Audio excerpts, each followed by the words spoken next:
플래닛 오브 라나2는 2D 횡스크롤 방식의 퍼즐 플랫폼 어드벤처 게임으로 전작보다 액션과 퍼즐 비중이 크게 확장된 속편입니다. 전편에서 로봇 침략군으로부터 행성을 구한 뒤 라나와 동료 생명체 무이가 행성 노보의 오래된 과거와 숨겨진 비밀을 파헤치는 모험을 계속하는 스토리를 가졌는데요. 플레이어는 라나와 무이를 함께 조작하며 협력 퍼즐을 즐길 수 있습니다. 전작에 비해 자맹 요소가 한층 강화되어 적을 피해 다니거나 속이는 식으로 위기를 돌파하는 스텔스 플레이가 중요해졌다고 하는데요.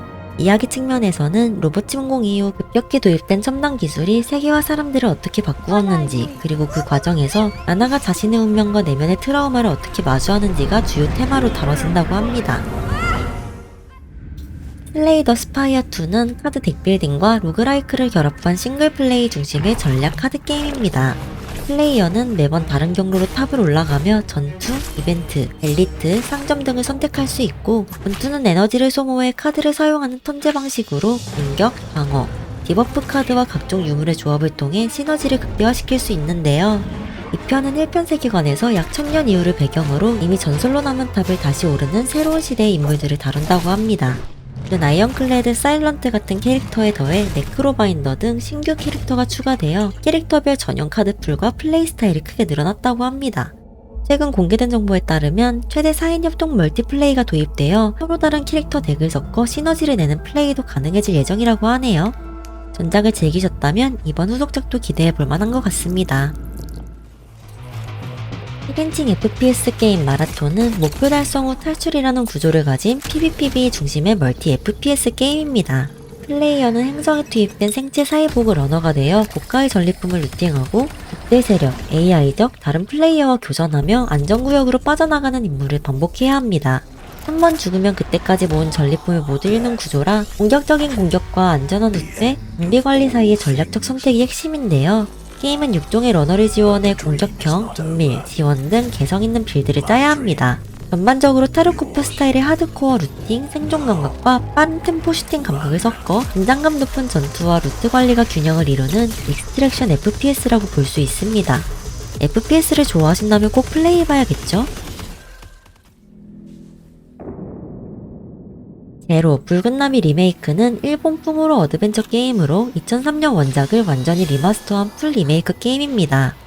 유튜브로 리메이크 전 게임 플레이를 본 적 있었는데 리메이크된다고 해서 엄청 놀랐어요. 제가 기억하기론 플스2 게임인데요. 주인공은 폐허가 된 마을 미나카미에서 길을 잃은 쌍둥이 자매 미오와 마유가 되어 저주받은 마을의 비밀을 풀어나가며 침대, 문, 창고 등에 숨어있는 유령을 사형기로 찾아내고 그 유령을 처령해 체력이 떨어질 때까지 쏘아서 쓰러뜨리거나 조건에 맞춰 봉인, 해방해야 합니다. 리메이크 버전답게 그래픽과 사운드가 전면 개편되었다고 하는데요. 감성적인 공포소설을 좋아하는 플레이어라면 제로, 붉은 나비 리메이크도 찐목록에 담아두시는 걸 추천합니다. 저도 아마 할 것 같아요. 솔라테리아는 2D 액션 메트로베니아 게임으로 주인공이 불정령이 되어 멸망해가는 정령세계를 탐험하며 올라가는 스토리입니다. 세계는 물, 불, 흙, 바람, 곰팡이 등 5종족이 살던 리트 세계로 그림자 역병이 퍼지며 빛과 문명을 잃은 어두운 분위기 속에서 플레이어는 유일한 희망인 최초의 불을 찾는 여정을 떠납니다. 전투는 패링 중심이며 화려한 불공격으로 상황을 뒤집는 스타일리시한 콤보를 구사할 예정이라고 합니다. 맵은 전형적인 메트로베니아 구조라서 새로운 능력을 얻을수록 열리지 않던 길과 숨겨진 공간이 열리며 보스와 지역을 자유로운 순서로 오가 탐험하는 재미가 있는 게임이라고 합니다. 몬스터 헌터 스토리즈 3 엇갈린 운명은 몬스터 헌터 세계관을 기반으로 한 턴제 RPG로 플레이어는 라이더가 되어 다양한 몬스터와 인연을 맺고 함께 싸우게 됩니다. 필드에서는 몬스터를 타고 이동하는 라이딩과 알을 발굴해 동료 몬스터를 부화시키고 육성하는 리와일딩 같은 시스템으로 야생 몬스터 보호와 생태계 복원을 직접 플레이로 체험하게 되는데요. 환경의 황폐화, 흑화 현상, 침수 등으로 멸종 위기종이 늘어나는 가운데 주인공 라이더가 이들을 보호하고 끝내 인간과 몬스터, 두 나라의 운명을 결정짓는 위치에 서는 스토리로 보다 어두우면서도 성인향의 서사로 진화한 외전형 RPG라는 점이 특징입니다.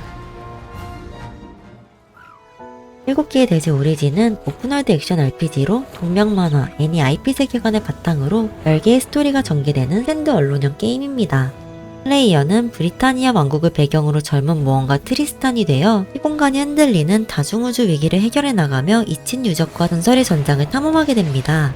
게임은 수집, 채굴, 제작을 통한 장비, 퀘스트 아이템 성장 시스템과 높은 곳에서의 활강, 수영, 등반을 결합한 자유로운 이동 퍼즐 요소로 캐릭터와 세계를 함께 성장시키는 오픈월드 RPG 경험을 지향한다고 하는데요. 전투는 빠른 템포 실시간 액션이 중심으로 파티 멤버를 자유롭게 바꾸며 콤보와 카운터를 활용하는 시스템을 강조합니다. 게임은 기본적으로 싱글플레이 중심이지만 선택적 멀티플레이를 지원해서 친구와 함께 플레이가 가능한 부분이 있다고 하네요. 에버윈드는 오픈월드 샌드박스 액션 RPG 서바이벌 게임으로 바다와 하늘이 뒤섞인 섬들 사이를 탐험하며 살아야 하는 게임입니다. 플레이어는 떠다니는 섬 위에서 기지를 만들고 자원을 채집 제작해 장비, 방어선을 강화하며 위험한 생물과 환경에 맞서야 합니다. 게임은 섬마다 사막, 눈 덮인 땅, 열대 지역 등 다양한 바이오미와 고대 유적 dungeon이 있고 3층 높이로 떠있는 여러 섬들을 비행선이나 공중수송기로 오가며 세계를 탐험하는 방식으로 탐험을 진행할 수 있는데요. 각 섬과 그 안에 흩어진 유적, 전설을 통해 세계가 갈라지고 부서진 이유를 서서히 풀어가는 판타지 서사가 중심이며 주인공은 공중섬들 속에 남은 옛 문명의 비밀과 재난의 원인을 밝혀내는 위치에 서게 됩니다. 결론적으로 에버윈드는 무한에 가까운 섬과 파괴, 재건축이 가능한 지형, 낮밤 날씨 시스템을 가진 샌드박스 서바이벌 RPG로 자유도 높은 건설, 전투, 서사 탐색을 동시에 즐기고 싶은 플레이어에게 추천합니다. 데스 스트랜딩 2 온더비치는 3인칭 오픈월드 액션 어드벤처 게임으로 포스트 아포칼립스 세계에서 사람과 도시를 다시 연결하는 배달, 탐험이 중심인 게임입니다. 일명 쿠팡맨 게임이죠. 플레이어는 다시 한번 샘 포터 브리지스가 되어 멕시코와 오스트레일리아를 배경으로 광활한 지형과 험난한 날씨를 넘나들며 화물을 배달하고 캠프, 다리, 도로, 네트워크를 설치해 세계를 재연결하는 루프를 반복하게 됩니다. 전작보다 전투와 운신, 이동 시스템이 강화되어 전투를 피하거나 은밀히 돌파하는 선택지도 넓어졌고 화재, 운석 낙하, 날씨 변화 같은 동적인 세계 이벤트가 루트 계획과 전략에 직접 영향을 준다고 하는데요. 정식 후속작이므로 1편을 재미있게 플레이하셨다면 이어 플레이하시는 것을 추천드립니다. 드디어 나왔습니다. 붉은 사막은 오픈월드 액션 어드벤처 RPG로 중세 유럽풍 판타지 세계관을 피웰 대륙을 배경으로 한 스토리 중심의 싱글 플레이 게임입니다. 전쟁, 정치, 생존 속에서 자신의 세력을 키우고 세계의 비밀을 파헤치는 영웅 서사를 풀어나가며 주변 인물들과의 관계, 간접적인 선택들이 그 서사에 영향을 주게 되는데요. 전투는 스킬 버프 기반 MMORPG와 달리 물리 기반, 격투, 롤러에 가까운 3인칭 액션으로 검, 창, 원거리, 레슬링 등 다양한 무기 기술을 섞어 자유로운 콤보, 반격, 공중기 등의 조합이 가능합니다. 오픈월드는 낮, 밤, 날씨 계절이 실시간으로 변화하고 경제, 사냥, 채광, 낚시, 요리, 제작 같은 생활 콘텐츠가 자연스럽게 연결되어 단순 스토리 소비보단 게임 속에서 살아가는 생존 같은 느낌을 강하게 들이우는데요. 너무 기대되지 않나요?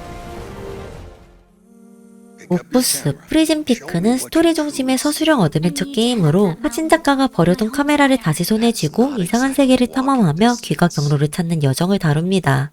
플레이어는 주인공 유진이 되어 갑자기 도달한 환상세계, 보호의 땅에서 만난 신비한 소녀와 함께 렌즈를 통해 비밀을 해석하고 잊힌 기억과 과거의 관계를 하나씩 끌어내는 심리적 서사를 풀어나가게 됩니다. 게임은 카메라 촬영을 핵심 조작으로 삼아 풍경, 동물의 형태를 한 실력, 운유적 장면을 찍어 힌트를 얻는 방식으로 진행됩니다. 심지어 선택지에 따라 스토리와 결말이 달라지는 멀티엔딩까지 갖추고 있는데요. 현실에서의 실패와 상실을 안고 여행을 떠난 주인공이 환상세계의 여정을 통해 스스로와 과거를 다시 마주하고 정리하는 그런 감성적인 여정이 궁금하시다면 한번 플레이해보시기 바랍니다. 플레이어는 초소형 마을에서 시작해 주택, 도로, 농장, 공장, 수로, 댐 등을 설계하며 시민의 인구, 고용, 수자원, 건강, 행복도를 전반적으로 관리하는 도시 운영자 역할을 맡게 됩니다.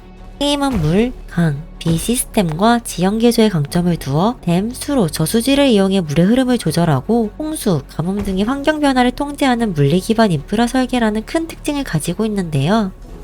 시민의 수요와 사회적 요구를 충족시키며 공급망과 상업 구조를 설계하고 법과 정책 같은 측량을 제정해 도시 전체를 조정하는 전략적 요소가 강조됩니다. 라이프 이즈 스트레인지 리유니온은 시리즈 완결을 노리는 서사 중심의 인터랙티브 게임으로 선택을 통해 주인공의 운명을 결정하는 게임입니다. 주인공은 사진교사가 된 맥스 콜필드와 1편 세계선에서 사라진 것으로 알려졌던 절친 클로이 프라이스가 다시 함께 등장하며 두 인격을 번갈아 조작해 각자의 능력으로 사건을 풀어나가는 방식이 특징입니다. 스토리는 맥스가 지도하고 있는 칼레돈 대학교를 배경으로 캠퍼스가 화염에 휩싸이며 시작되는 3일간의 집중적인 사건을 다루게 됩니다. 맥스는 폴라로이드 사진기를 통해 특정 장면을 다시 플레이하며 선택을 바꾸고, 클로이는 설득, 대화, 탐색을 통해 접근이 제한된 정보나 구역을 열어가는 식으로 서로 다른 관점에서 서사를 풀어나가게 됩니다. 게임은 1편에서 이어진 맥스와 클로이의 관계, 운명, 상실과 치유를 중심으로 두 세계선이 겹치는 설정을 활용해 과거와 현재의 악몽이 얽히게 만들어 정서적으로 매우 무거운 결말을 향해 서서히 나아간다고 합니다. 전작의 결말을 계승하는 만큼 이전작들을 미리 접하는 것을 추천드립니다. 이렇게 3월 출시 예정 스팀 게임 13가지를 다루어 보았는데요. 기대했던 게임들을 몰아치는 것 같아서 너무 설렙니다. 앞으로도 이런 게임 신작 소개와 독특한 게임 리뷰 등을 가지고 올 예정이니 게임 추천받는 것을 좋아하신다면 좋아요와 구독, 알림 설정까지 부탁드릴게요. 추가로 제가 지금 코가 막혀 코맹맹의 소리인 점 양해 부탁드립니다. 그럼 오늘도 끝까지 시청해주셔서 감사합니다. 뻥바. Right now, I think we should run.